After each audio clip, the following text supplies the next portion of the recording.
الصلاۃ والسلام علی سید الانبیاء والمرسلین بالقاسم محمد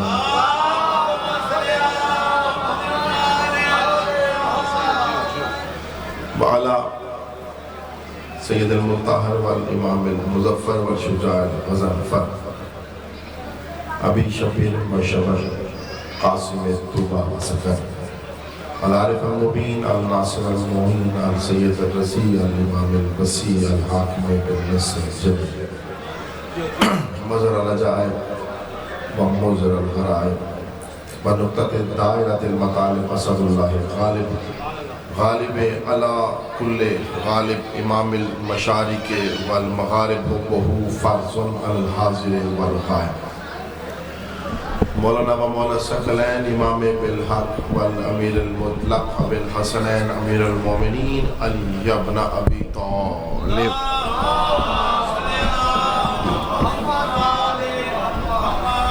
وعلى آلہ الطیبین الطاہرین المعصومین المنتجبین المظلومین اما بعد قال سبحانہ وتعالی بسم اللہ الرحمن الرحیم والتین والزیتون والطور سینین وہذا البلد الامین مل کر بلند تر صلوات پڑھیں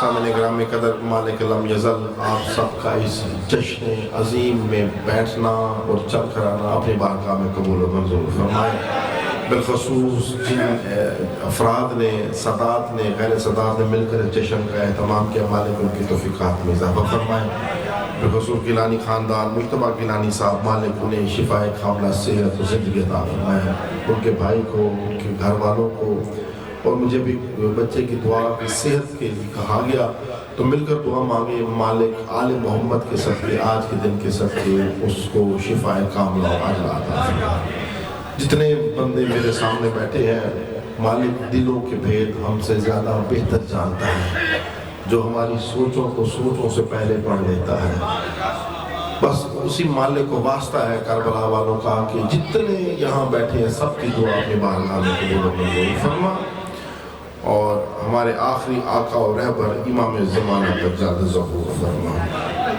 ایک دفعہ ظہور امام زمانہ کے لیے خوب سے نیت سے بلند تر صلوات پڑھیں گے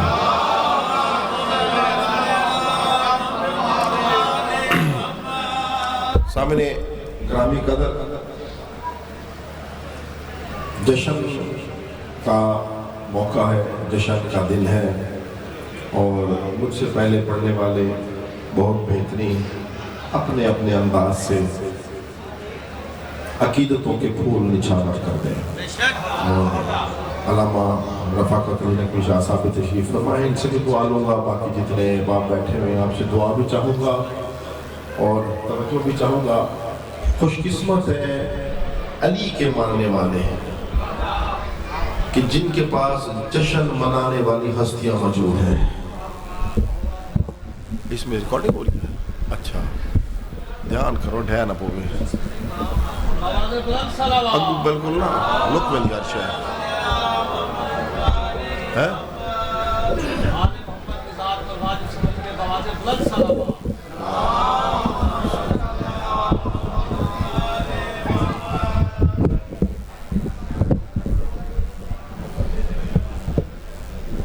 رکھ دیتے نیچے ہی رکھ دیتے نا کھول کے چلو ٹھیک ہے اس کو اتار لے اس کو اتار کریں چہرہ نظر نہ آنا ہی نا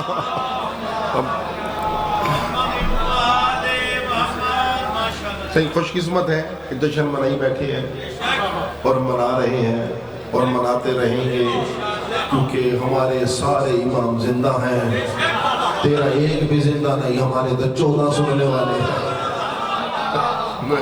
ہاں تمہارے پاس تو ایک ہی نہیں جسے تو سنا سکے تو چیخ چیخ کے ان کے مرنے کے ہمیں تو ثبوت دیتا ہے اور ہم چیخ چیخ کے یہ ثبوت دینے کی کوشش کرتے ہیں کہ 14 رزق دے رہے ہیں تو جاتا اب ہر بندے کو تو یہ سوچ آ نہیں سکتی نہ بندے کی سوچ جا سکتی ہے کہ اسے جشن کیسے منانا ہے کیونکہ اگر امام علی اور اولاد علی جیسے ہوں پھر جشن منانا آتا ہے ان کو جو ان کو مانتے ہیں، کیونکہ جشن ان ہستیوں کا منایا جاتا ہے جو کائنات میں سب سے سچے ہوں۔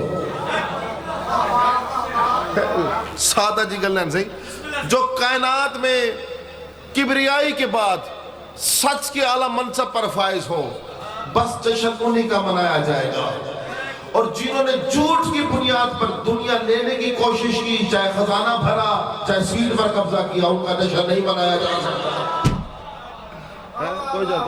آپ یہ دیکھیں، بلکہ اگر صحابیوں کو ان ہستیوں کا پتہ چلا، انہوں نے کہا ہمارا کچھ نہ مناؤ، جو منانا ان ہستیوں کا مناؤ۔ سلمان فارسی منی بن گیا، لیکن یہ نہیں کہا مجھے مانو، جھک جھک کر بتاتا رہا کہ یہی در علی کا ہے، بس اسے ہی مان ہے۔ توجہ چاہتا ہوں، اور یاد رکھنا یہاں تک کہ جب دوسرے خلیفہ ان کے صاحبزادے نے آ کر اپنے والد صاحب کو کہا کہ حسین بادشاہ نے ہمیں ڈانٹتے ہوئے کہا ہے کہ تم ہمارے آزاد کردہ غلام کے بیٹے ہو، کہ مجھے برا لگا۔ وہ صحابی رسول تھے، عاشق رسول تھے، ناراض ہوئے بیٹے سے، کہ جا کر حسین سے معافی بھی مانگ، اور انہوں نے کہا یہی چیز کاغذ پر لکھ کر دے دیں تاکہ میں اپنی قبر میں رہوں، تاکہ میں اپنی قبر میں رکھ سکوں۔ کیوں؟ تاکہ اپنی قبر میں سے رکھ سکوں، تاکہ مجھے نجات مل جائے۔ کیونکہ صحابی تھے، جانتے تھے سیدوں کی تحریریں جنت کی رسیدیں بن جاتی ہیں۔ صحابی تھے، جانتے تھے سچوں کا ذکر منایا جائے گا، سچوں کا جشن منایا جائے گا، جو کردار کے اعلیٰ منصب پر فائز ہو کے جشن ان کا منایا جائے گا۔ اس لیے خدا قرآن میں کہتا ہو جاؤ سچوں کے ساتھ، اگر تمہارے پاس ہے تو تم بھی ہو جاؤ۔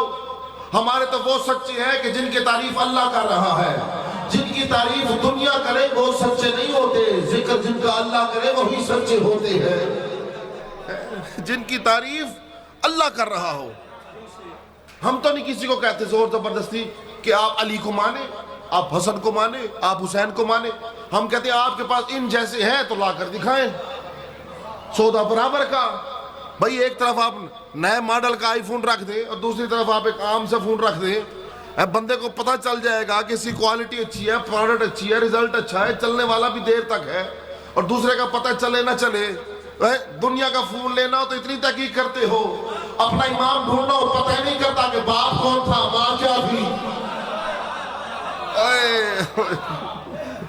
توجہ چاہتا ہوں تو صحیح، ہم تو جشن منائیں گے اور منا رہے ہیں۔ ذاکر سر میں پڑھ کر جشن مناتا ہے، عالم اور خطیب نثر میں گفتگو کر کے جشن مناتا ہے۔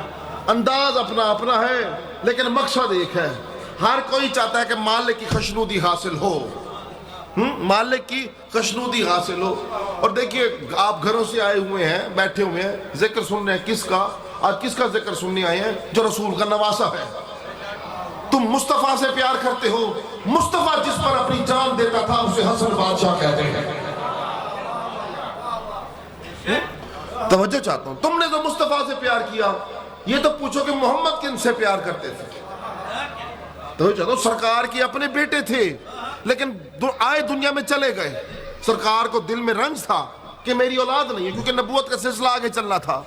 اب حسن اور حسین ہے سیدہ کے گھر، آئے سیدہ کے گھر لیکن کہلائے محمد کے بیٹے ہیں۔ سر بڑی مہربانی، آئے سیدہ کے گھر لیکن کہلائے علامہ رفاقت نقوی شاہ صاحب لیکن کہلائے محمد کے بیٹے۔ یہ بیان ہی ایسی ہی ہے جیسے مولا عباس آئے ام البنین کے گھر لیکن کہلایا بطول کا بیٹا، یہ کہ کہلائے سیدہ کے بیٹے، اس لیے آئے سیدہ کے گھر لیکن کہلائے محمد کے۔ کہا جب خدا نے قرآن ابنانا و ابناکم و نسانا و نساکم کہ تم اپنے بیٹے لاؤ، ہم اپنے بیٹے لاتے ہیں۔ اب اللہ کے تو بیٹے ہیں نہیں، اللہ کے تو بیٹے ہیں نہیں، اب اللہ رسول کو کہہ رہا ہے نا کہ ان کو کہو کہ تم اپنے بیٹے لاؤ، ہم اپنے بیٹے لاتے ہیں، تم اپنی بیٹیاں لاؤ، ہم اپنی بیٹیاں لاتے ہیں۔ اب بیٹے تھے علی کے، لیکن اللہ کہہ رہا ہے ان کو کہو کہ تم اپنے بیٹے لاؤ، ہم اپنے بیٹے لاتے ہیں۔ اب اس ہم میں اللہ بھی ہے، یعنی جس کے بیٹوں کو اللہ اپنے بیٹے کہہ رہا ہو۔ سر قرآن کی آیت کہ اللہ کہہ رہا ہے کہ تم اپنے بیٹا لاؤ، ہم اپنے بیٹے لائیں، اور اللہ کے بیٹے تو ہے نہیں، لیکن کوئی ہے جن کے بیٹوں کو اللہ اپنے بیٹے کہہ رہا ہے، اور محمد مصطفیٰ بیٹوں میں حسن اور حسین کو لے کر آئے۔ بیٹے تو نہیں تھے نا، تو بیٹوں میں حسن اور حسین کو لے کر آئے، یعنی اللہ نے کہا کہ یہ محمد کے بیٹے ہیں۔ اور تمہیں بیٹے اچھے نہیں لگتے، ہمسائے کیوں اچھے لگتے ہیں؟ یہ کمال ہو گئی ہے۔ صحیح گھر والوں سے پیار نہیں، باہر والوں سے پیار ہے۔ میں کہتا ہوں باہر والوں سے بھی پیار کریں، پہلے گھر تو آئیں، یہ دیکھیں کہ محمد کی خدمت کون کر رہا ہے، یہ دیکھیں کہ محمد کے دین پر مال کس کا خرچ ہوا، یہ دیکھیں کہ محمد کی حفاظت کون کر رہا ہے۔ کوئی لاؤ وہ ہستیاں جنہوں نے یہ کام کی ہو۔ ابو طالب راتوں کو جاگ جا کر محمد کی جان بچاتا تھا، کیونکہ ابو طالب نے محمد کی جان بچائی، تو اس لیے محمد نے کہا ابو طالب اب علی ہے بیٹا تیرا، لیکن میں بھی اسے مولا بناؤں گا۔ ہے تو جادو۔ آپ دیکھیں کہ مصطفیٰ کی جان کس نے بچائی، دین پر خرچ کس کا ہوا، دین پر قربان کون ہوا؟ بھئی خرچ ہوا تو ختیجہ کا۔ ابھی 10 رمضان گزری ہے شہزادی کے، خرچ ہوا مال ختیجہ کا، تو غنی تو ختیجہ ہے۔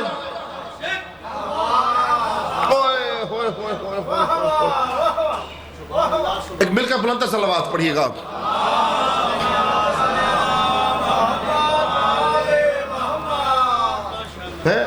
مال تو لگا ختیجہ کا، غنی تو ختیجہ ہے، یعنی اتنا مال تھا بی بی کے پاس، اتنا مال تھا کہ 70,000 اونٹ چلتے تھے۔ کمال ہو گیا، یہ کوئی کم تعداد نہیں ہے۔ آج دی نمی ٹوٹا کرولا اس ویلے ہے کوٹ بی بی کے اپنے شفا خانے میں طبیب کام کرتے تھے، جہاں پر سونے اور چاندی کے برتن استعمال ہوتے تھے۔ اتنی رئیس ہے ختیجہ، اتنا مال ہے ختیجہ کا، وہ سارا مال محمد کے قدموں میں لا کر رکھ دیا کہ محمد جدھر جی چاہے خرچ کر، میں بھی تیری کنیز ہوں۔ مجھے بتاؤ ختیجہ جیسی ہستی لا کر دکھائیں، تو چاہتا ہوں جس کا مال لگ گیا۔ بھائی یاد رکھیے گا، اگر اسلام میں 2 چیزیں نہ ہوتی، کون کون سی؟ اسلام کو 2 چیزوں نے بچایا، ختیجہ کے زر نے، حیدر کے ڈر نے۔ ختیجہ کا زر نہ ہوتا، حیدر کا ڈر نہ ہوتا، ختیجہ کا زر نہ ہوتا، حیدر کا ڈر نہ ہوتا، تو اسلام کی قبر پر پھول چڑھانے کے لیے کوئی مجاور نہ ملتا۔ ابو طالب کے احسان تلے اسلام پلتا رہا، ختیجہ کے خرچے کے اوپر اسلام پھیلتا رہا، اور علی کی ولایت کے چھاؤں کے نیچے اسلام بچتا رہا۔ اس لیے وارث یہی تھے، لگانے والے بھی یہی ہیں، بچانے والے بھی یہی ہیں۔ اس نے جب بچانے والے آئے تھے نا، حسین آ کر چلا گیا، اب وہی بچائے گا جو دین کا مالک ہوگا، اور ہم 12ویں کے انتظار میں بیٹھے ہوئے ہیں۔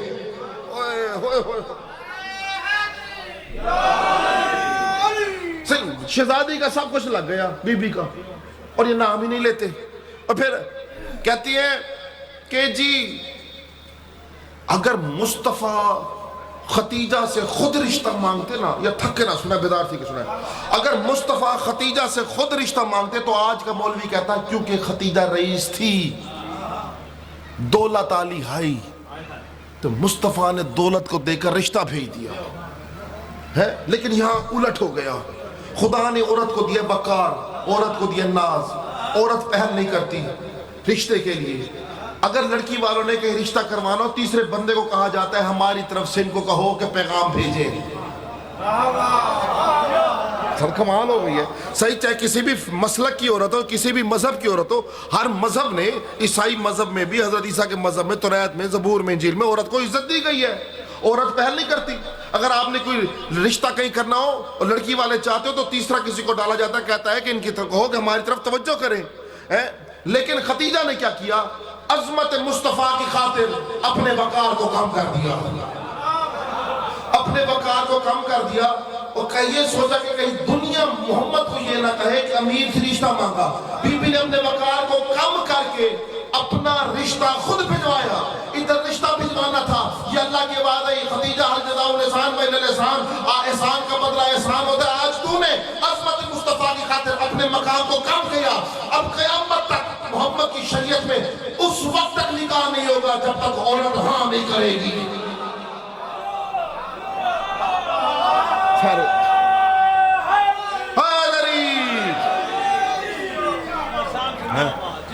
علامہ صاحب آپ زندہ باد، ذکر زندہ باد ہے کہ جب تک عورت ہاں نہیں کرے گی.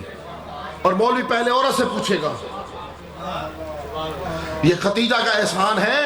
آج تو تمہاری بیٹیوں کی جو شادیاں ہوتی ہیں اور مولوی اگر آپ کی بیٹی سے پہلے پوچھتا ہے دولہا سے پوچھنے سے پہلے تو خدیجہ کا شکر ادا کر. توجہ چاہتا ہوں میں، حد کے رسول کی ہر بیوی کا اپنا مرتبہ، اپنا مقام. ہمارے لیے سب قابل عزت اور قابل تعظیم.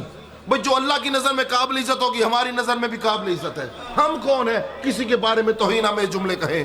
اللہ تو قرآن میں صاف ہر ایک کا آئینہ کھول کر بتا دیتا ہے. اور پھر کہا جاتا ہے کہ جی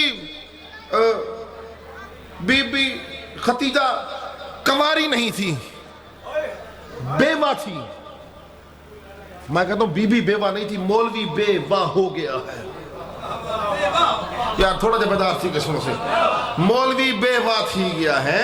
اپنا رشتہ کہیں کرنا ہو اور تیرے میں تھوڑی سی صفت آ جائے تو تم کبھی نہیں سوچو گے کہ بیوہ کا رشتہ کروں. معاشرے کا اصول ہے. اور خدیجہ کا رشتہ تب ہم مانتے ہیں کہ خدیجہ کے مقابلے کا عرب میں کوئی بندہ دکھاؤ. اور بی بی کے کف کا کوئی بندہ نہیں تھا. جیسے بطول کا کف علی کے علاوہ کوئی نہ تھا، خدیجہ کا کف محمد کے علاوہ کوئی نہ تھا.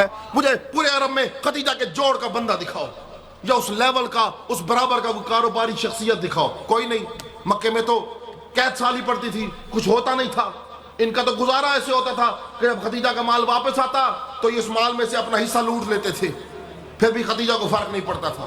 لیکن جب زیادہ لوٹنے لگے خدیجہ ابو طالب کی بارگاہ میں آ گئی. کہا تم مکے کا سردار ہے، کعبے کا متولی ہے. تیرے علاقے سے جب میرا مال واپس آتا ہے تو تیرے علاقے کے لوگ میرا مال لوٹ لیتے ہیں. ابو طالب نے مسکراتے ہوئے کہا خدیجہ اطمینان سے تو سو جا، مال جانے ابو طالب جانے. مال جانے کون؟ اور ابو طالب. اگلے دن ابو طالب نے مکے کے لوگوں کو اکٹھا کیا. کہا تم بھوک سے مرتے ہو، زراعت ہے نہیں، کاشتکاری ہے نہیں، بارش ہو نہیں رہی، میں چاہتا ہوں تم کاروبار کرو. کہا کیا؟ سرکار نے کہا میں تمہیں خدیجہ کے کاروبار میں خدیجہ کے ساتھ پارٹنرشپ کروا دیتا ہوں. بندہ ریڈی لائی کھڑا ہو نا، نان چھولے دی. عیب نہیں ہے، رزق حلال ہے، لیکن مثال دے رہا ہوں. کوئی بندہ نان چھولے کی ریڈی لگائی کھڑا ہو اور کوئی آ کر اسے کہے کہ جی اب ہم سوچ رہے ہیں کہ تجھے ملک ریاض کے ساتھ تجھے نا کاروبار کروائیں. ایلن مسک کے ساتھ جو ہے نا، بل گیٹس کے ساتھ تیرا کہ اون آکے صحیح ایک تے میں کو نا یاد نہیں تھی نا. تجھے ایڈے وڈے لوگ ہیں، پیسہ دنیاوی لحاظ نال اتنا پیسہ ہے ان کے پاس. تو مجھے بتا مکے کے لوگوں کا کیا حال ہوا جب خدیجہ کا نام لیا؟ انہوں نے کہا صحیح سادے کو کوئی مال ہی کوئی نہیں. سرکار نے پھر کچھ تو ہوگا، کہ کچھ نہیں. کہ اچھا یہ بتاؤ تمہارے گھر بھیڑ ہے؟ کس نے کہا بھیڑ ہے. کہ تم ایک بھیڑ شامل کرو، جب خدیجہ کا مال واپس ہے تو 2 بھیڑیں لے لینا. ایک اونٹ شامل کرو، مال واپس ہے 2 اونٹ لے لینا. تو چاہتا ہوں اگر کچھ نہیں ایک کمبل شامل کرو، 2 کمبل لے لینا. تو چاہتا ہوں اگلے دن جب خدیجہ کا مال جانے لگا ہر مکے والا اپنا اپنا مال لے آیا. کوئی اونٹ چاہیا، کوئی ککڑ چاہیا، اسی کو بھیڑ چاہیا، کوئی کمبل چاہیا. جیڑا مال پہ آئی یہی قیمتی مال تھا مکے والوں کے پاس. جب خدیجہ کے نوکر سونے کے برتنوں میں پانی پیا کرتے تھے. تو میں چاہتا ہوں اگلے دن صحیح ہر مکے کا بندہ اپنا اپنا مال لے کر آیا. خدیجہ کا مال گزرنے لگا. انہوں نے کیا کیتا؟ اپنا مال خدیجہ دے مال شامل کر کے نا ڈنڈے چھوٹے کاٹ کے اسی سڑک پر اب اسی مال کی حفاظت کرتے ہوئے اعلان کرتے ہیں ہاتھ ونجو ساڈا مال ویدا پہ.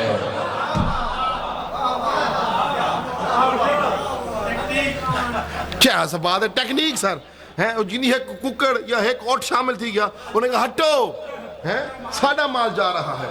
انہوں نے کہا کہ خدیجہ بیوہ تھی، باقی کنواریاں تھیں، باقی بیویاں کنواریاں تھیں اور خدیجہ بیوہ تھی, موازنہ تو بنتا نہیں لیکن جواب ضرور بنتا ہے. میں کہتا ہوں کان کھول کر سنو, عظمت خدیجہ رسول کی ازواج کی عزت کرو, کان کھول کر سنو. تم کہتے ہو خدیجہ کنواری نہیں تھی, لیکن اکیلی خدیجہ ہے جسے محمد کنوارا ملا. اوہ یار کب کر گیا بولو صحیح ہے, لیکن اکیلی خدیجہ ہے جسے محمد کنوارا ملا. چاچا تھوڑا بے جاگ کے سو, جسے محمد کنوارا ملا اکیلی خدیجہ ہے. باقی ہر کوئی اپنی بیٹی رسول کی چوکھٹ پر چھوڑ کر جاتا تھا اور ہاتھ جوڑ کر کہتا تھا مالک قبول کر لے. اکلوتی خدیجہ ہے جس کی چوکھٹ پر محمد دلہا بن کر گیا, دلہن گھر لے کر آیا.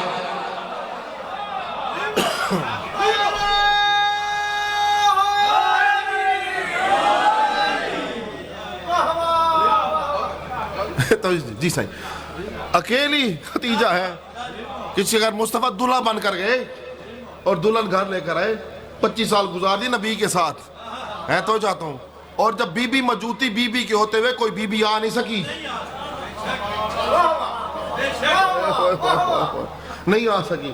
آپ تو یہ چاہتا ہوں ہیں, یعنی کہ آپ حسین بادشاہ کی یہ نانی کا رزق کھا کر لوگ مسلمان ہوئے, ان کا رزق کھا کر مسلمان ہوئے ہیں. اور آج تو ان کے نام پر پل کر آل محمد کے خلاف بھونکتا ہے.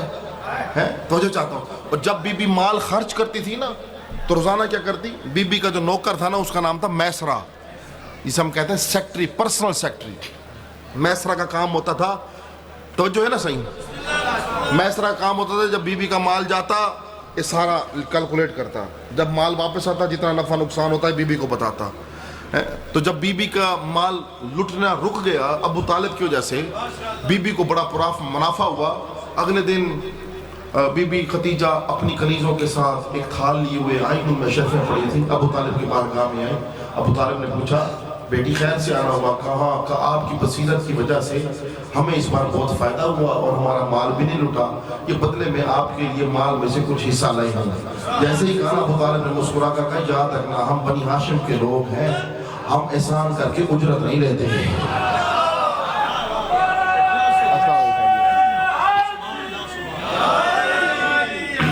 ہم احسان کر کے اجرت نہیں لیتے. آگے سے رابع خدیجہ نے سر جھکا کر کہا کنیز نے بھی کچھ ایسا ہی مزاج پایا ہے. تو جاتا ہوں بغیر اجرت کے احسان نہیں لیتے. ابو طالب اجرت لینا نہیں چاہتے, خدیجہ اجرت دیے بغیر جانا نہیں چاہتی. بات اڑ گئی, جب بات اڑ گئی تو ابو طالب بصیرت والے تھے, کہا اچھا خدیجہ نہ میری نہ تیری, میرا ہے ایک بھتیجا, توجہ ہے نا, نام ہے محمد. کہاں کہ میں چاہتا ہوں وہ کوئی کاروبار کر لیں. خدیجہ نے مسکراتے ہوئے کہا کل اپنے بھتیجے کے ساتھ میرے محل میں آ جانا, کل اپنے بھتیجے محمد کے ساتھ میرے محل میں آ جانا. اگلے دن محمد مصطفیٰ کو ابو طالب نے لیا, راستے میں چچا بھتیجا چلتے ہوئے جا رہے ہیں. ابو طالب مسکراتے ہوئے, میرے خدیجہ بڑی رئیس ہے, مکے کی رئیس خاتون ہے, شریف خاندان ہے, اعلیٰ خاندان ہے, دور کے ہمارے رشتہ دار بھی لگتے ہیں, میری کوشش ہے کہ آپ کا ان کے پاس کاروبار کا سلسلہ شروع ہو جائے. ادھر خدیجہ ابو طالب کے انتظار میں اپنے حجرے میں تشریف فرما تھی کہ جیسے ہی ابو طالب آئیں گے معاشرہ بتائے گا. اب جیسے ہی محمد مصطفیٰ کے ساتھ جناب ابو طالب خدیجہ کے محل میں داخل ہوئے, حجرے میں نہیں تو چلو محل میں داخل ہوئے, جیسے ہی محمد نے اپنا دائرہ قدم خدیجہ کے محل میں رکھا, یا محمد کے چہرے کا نور تیزی سے دوڑتا ہوا خدیجہ کے کمرے میں پہنچا. خدیجہ کے چہرے سے محمد کا نور ٹکرایا, خدیجہ تڑپ کر اٹھ کر بیٹھ گئی. میں سب کہتے ہیں جلدی جا کے پتہ کر دیکھ میری چوکھٹ پر آیا کون ہے. تو میری چوکھٹ پر آیا کون ہے, آ کر کہتے ہیں ابو طالب, اور ابو طالب کا بھتیجا آیا. حریر طیبہ کے پردے لگا دیے گئے, ایک طرف خدیجہ بیٹھی, ایک طرف ابو طالب اور محمد مصطفیٰ بیٹھے, لیکن چادر کے اندر سے محمد کا روح ٹپک آ رہا تھا. خدیجہ سے برداشت نہ ہوا. خدیجہ نے کانپتے ہوئے ہاتھوں سے چادر ہٹا کر جیسے محمد کے چہرے کو دیکھا فوراً پردے کو پیچھے کیا. حیران ہو کر اپنے آپ سے کہتی یہی ہی تو ہے جو کئی سالوں سے میرے خواب میں آتا ہے, اور کوئی فرشتہ مجھے کہتا ہے یہ تیرا سید ہے, یہ تیرا سردار ہے, یہ تیرا آقا ہے, یہ تیرا مالک ہے. دارے علی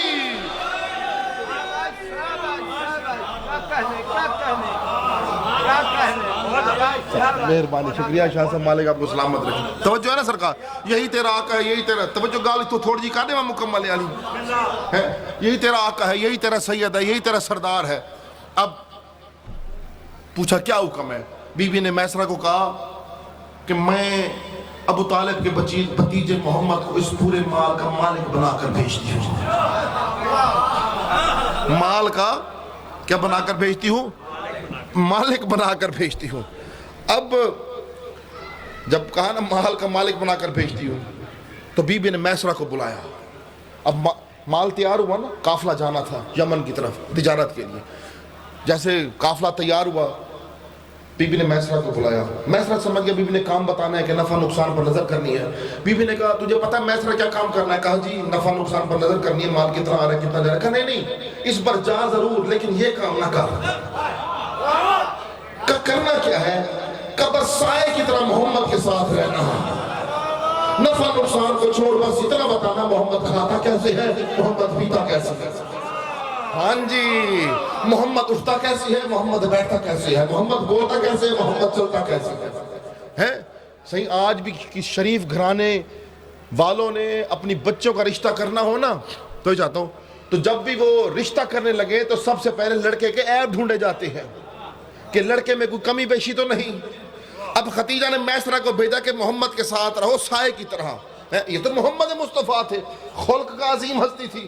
انہوں نے کہا بی بی اتنا مال، محمد تو کچھ پتہ ہی نہیں، نقصان ہو گیا. کہ سارا نقصان ہو جائے لیکن کام وہ کر جو میں تجھے بتا رہی ہوں. میسرہ گیا ساتھ مال کے، آیا مال واپس 3 مہینے بعد. ختیجہ کو چاچا صحیح اتنا بیٹا جی منافع ہوا، اتنا منافع ہوا کہ زندگی میں منافع نہ ہوا. اب حریر و دیبا کے پردے لگ گئے. ادھر ختیجہ کرسی مبارک پر تشریف فرما ہوئی. ابھی بھی انتظار میں تھی کہ میسرہ آئے گا اور حال سنائے گا. میسرہ منافع دے کر اتنا خوش ہوا، جب میسرہ جیسے ہی پردے کے پیچھے آیا سلام کر کے، اس سے پہلے ختیجہ کچھ مسکرایا کہتا بی بی پہلے بھی کافرے جاتے تھے، اس بار بھی گئے، لیکن اتنا منافع ہوا، اتنا منافع ہوا، عرب میں کسی کو اتنا منافع نہیں ہوا. بی بی اتنا مال بکا، اتنا مال کا نفع ہوا، یہ مال یہاں گیا. ختیجہ نے ٹوکر کا کہ مال کو چھوڑ، نفع کو چھوڑ، محمد کا حال سنا. نفع کو چھوڑ محمد کا حال سنا. اس نے کہا بی بی ایک بار تو سن لے کہ ہمیں مال میں کتنا پیدا. کہا نہیں جو کام کہا ہے مجھے بتا کہ تم محمد کے ساتھ سائے کی طرح، تم محمد کا حال سنا. کہا اچھا پھر محمد کا حال پوچھنا چاہتی ہے نا. اب میسرہ اپنی جگہ سے کھڑا ہوا، ہم کھڑا ہو کر کہتے بی بی تو سن محمد کا حال. کہتا بی بی پورے عرض میں عرب سے اچھی کوئی زمین نہیں. اب عرب کی سرزمین میں بنی ہاشم سے اچھا گھرانہ کوئی نہیں. بنی ہاشم کے گھرانے میں عبد المطلب جیسا کوئی خلق کا قریب نہیں. عبد المطلب کے گھرانے میں ابو طالب جیسا سخی کوئی نہیں. ابو طالب کے گھرانے میں محمد جیسا عظیم کوئی نہیں. یہ جہاں جہاں سے گزرتا ہے درخت جھک جھک کر سلام کرتے ہیں، پرندے رک رک کر کلام کرتے ہیں، بادل آسمان پر سایہ کرتا ہے. جو پتھر محمد کے قدموں سے مس ہوتا ہے، کوئی یاقوت بنتا ہے، کوئی زمرد بنتا ہے، کوئی عقیق بنتا ہے، کوئی جمنی بنتا ہے. پہلے لوگوں کو کھلاتا ہے، پھر خود کھاتا ہے، پہلے لوگوں کو پلاتا ہے، پھر خود پیتا ہے، پہلے لوگوں کا سامان اٹھواتا ہے، پھر اپنا سامان اٹھاتا ہے. اب ایک مرتبہ میسرہ تڑپ گیا، چھوٹ کر کہتا بی بی ہم عرب کے بدو لوگ ہیں، گرمی میں سفر پر جاتے ہمیں پسینہ آتا ہے، پسینے کی بدبو ہوتی ہے. اس بدبو کو دور کرنے کے لیے قیمتی ترین خوشبو ہم اپنے ساتھ رکھتے ہیں. کبھی امبر رکھتے ہیں، کبھی مشک رکھتے ہیں، کبھی زعفران کی خوشبو رکھتے ہیں. بی بی اس مرتبہ بھی ہم نے عطر کو ساتھ رکھا، لیکن لگانے کی ضرورت محسوس نہ ہوئی، کیونکہ محمد کے پسینے کی خوشبو کستوری سی اعلیٰ تھی، مشک سے لازوال تھی. کہتا بی بی یاد رکھنا پوری کائنات میں محمد جیسا کوئی ہو نہیں سکتا.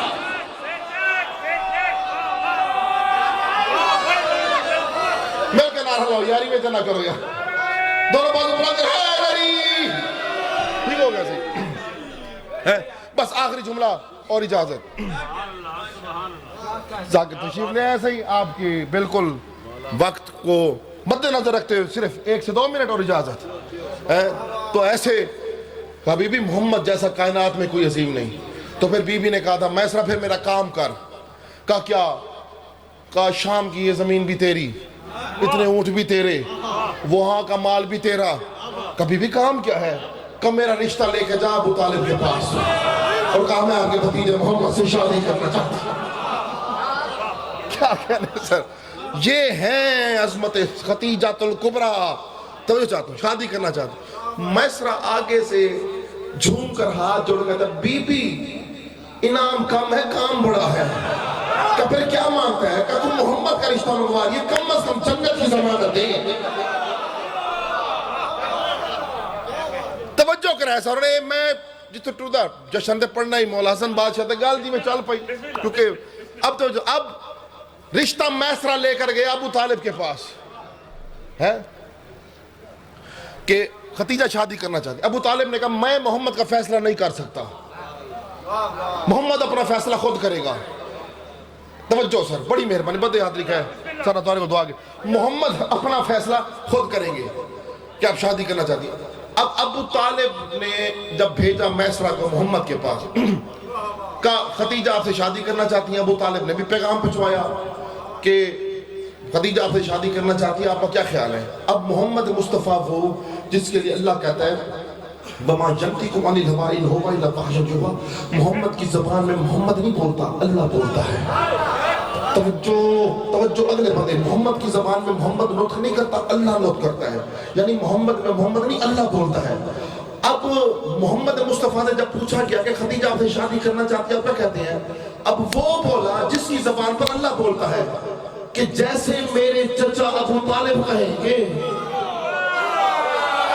جیسے میرے چچا ابو طالب کہیں گے میں ویسا کہوں گا.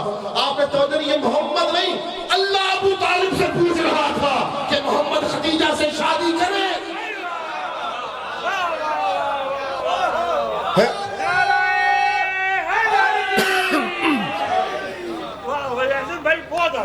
بہت ذکر اعلیٰ، صحیح ذکر اعلیٰ. آخری جملہ اور آپ سے اجازت. اعلیٰ ہے تو چاہتا ہوں. عرب کی عورتیں بڑی تانا باز تھی، سارے علاقے دی مستورات انہوں نے مقابلہ نہ کر سکتے، کیونکہ عربی گرامر وسیع ترین ہے. پرانے ادب کے لوگ، وہاں کی عورتوں کے تانے بھی بڑے باریک ہوتے تھے. تو جب بی بی خدیجہ کی سہیلیاں بھی تو تھیں، وہ بی بی خدیجہ کو اٹھنا بیٹھنا دیکھ چکی تھی، محلوں میں رہتی تھی، کنیزوں کی قطاریں تھیں. اب کچھ سہیلیاں آئیں بی بی سے ملنے، دیکھا تو بی بی زمین پر چادر بچھا کر بیٹھی ہوئی ہے. اب ان میں سے کچھ سہیلیوں نے دیکھا، انہوں نے جملہ کہا. انہوں نے کہا خدیجہ تیرے باپ کا شملہ وہ عرب میں راج کرتا تھا اور تو یہاں آ کر فرش پر بیٹھی ہوئی ہے. سارا جملہ دیکھو. اب بی بی نے جواب ایسا دینا ہے کہ باپ کی عزت بھی رکھنی ہے، شوہر کا مرتبہ بھی بیان کرنا ہے. دیکھیں بات دیکھیں نا کیسی کی. تیرے باپ کا شملہ عرب پر راج کرتا تھا، تو یہاں کا چٹائی پر بیٹھی ہوئی ہے. بی بی کہتی ہے میں جب اپنے باپ کے گھر سے یہاں آئی ہوں، میں نے اس کی کنیزی اختیار کی ہے جس کی جوتیاں عرش پہ حکومت کرتی ہیں. دونوں باتوں بنا دیں گے نعرہ حیدری. آپ شاید اس جملے میں ادب دیکھیں، باپ کی عزت بھی رکھی. میرے باپ کا شملہ عرب پہ راج کا تھا، لیکن کنیزی میں اس کی آئی ہوں جو خود نہیں، جس کی جوتیاں عرش پہ حکومت کرتی ہیں. توجہ آخری جملہ جاتا ہے. بی بی محمد کے قد جتنا خزانہ اکٹھا کرتی، خزانہ اکٹھا کر کے میسرہ کو کہتی جاؤ جا کر مکے میں اعلان کرو کہ جھولیاں بھر بھر کے خزانہ لیتے جاؤ اور بدلے میں محمد کا کلمہ پڑھتے جاؤ. یا تھکے رہو تو بدلے میں محمد کا کلمہ پڑھتے جاؤ. مورخ کہتا ہے کہ کائنات کے بھوکے لوگ جنہوں نے زندگی میں کبھی سونا نہ دیکھا وہ جھولیاں بھرتے تھے. میسرہ کہتا تھا جھولی بھر لی ہے، اب کلمہ پڑھ لا الہ الا اللہ محمد رسول اللہ. تو جو چاہتا کلمہ انہوں نے پڑھایا، پھر محمد نے علی اللہ قدیر پر واجب کیا، لیکن وہ محمد کا کلمہ پڑھواتا گیا. میسرہ خزانہ لے کر جاتے گئے. کچھ عرب کے بدو، ان میں بڑی آکڑ تھی، بڑا فخر تھا، بڑا غرور تھا. وہ بھی جب آتے نا وہ جیسے خزانہ لیتے تو کہتے تھے ہم کلمہ نہیں پڑھیں گے. فوراً بی بی کہتے میسرہ ذرا ادھار والا رجسٹر کھول، ذرا ادھار والا رجسٹر کھول. جیسے ہی ادھار کی بات آتی ان کے چہرے اتر جاتے. بی بی مسکرا کر کہتی میسرہ ابن ہے، گھبرانے کی ضرورت نہیں، ادھار بھی معاف، سونا بھی بھر کے لیتے جاؤ، بس میرے محمد کا کلمہ پڑھتے جاؤ، محمد کا کلمہ پڑھتے جاؤ. صبح سے لے کر شام تک بی بی خزانہ خالی کرتی. جب خزانہ شام کے وقت بالکل آخری اشرفی تقسیم ہو جاتی، ایک مرتبہ محمد مصطفیٰ نے ارادہ کیا کہ میری وجہ سے، میرے دین کی وجہ سے خدیجہ کا سارا مال خرچ ہو رہا ہے۔ محمد نے ارادہ کیا کہ خدیجہ کا شکریہ ادا کروں۔ ادھر محمد شکریہ ادا کرنے کے لیے آگے بڑھے، خدیجہ سمجھ گئی، سر سے چادر اتاری، محمد نے قدموں میں رکھا، ہاتھ جوڑ کے کہتی ہے شکریہ ادا نہ کرنا، یہ جو صبح تیرے چہرے کی زیارت کی تھی نا، یہ سب اسی کا صدقہ لٹا دیا۔